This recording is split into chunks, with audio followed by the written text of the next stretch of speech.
2024 আইপিএলে তৃতীয়বার ট্রফি জিততে মরিয়া কলকাতা নাইট রাইডার্স। সেবার 2012 এবং 14 সালে আইপিএলের খেতাব ঘরে তুলেছিল কেকেআর।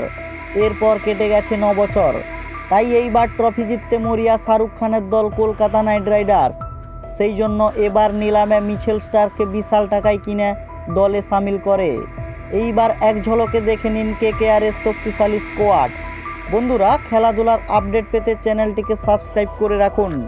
এবারের আইপিএলে নতুন উদ্যমে মাঠে নামতে চলেছে কেকেআর বাহিনী। কলকাতার জোড়া খেতাব জয়ের পেছনে অন্যতম কারণ ছিল অধিনায়ক গৌতম গম্ভীর। তাই এইবার গৌতম গম্ভীরকে মেন্টরের ভূমিকায় দেখা গিয়েছে। মেন্টর পদে বসে গঠন করেছেন শক্তিশালী দল। ব্যাটিং বিভাগে রয়েছেন Shreyas Iyer, Nitish Rana, Andre Russell, Rinku Singh, Mohammad Gurbaz, Jason Roy, Venkatesh Iyer, Anukul Roy ও মনীষ পান্ডে।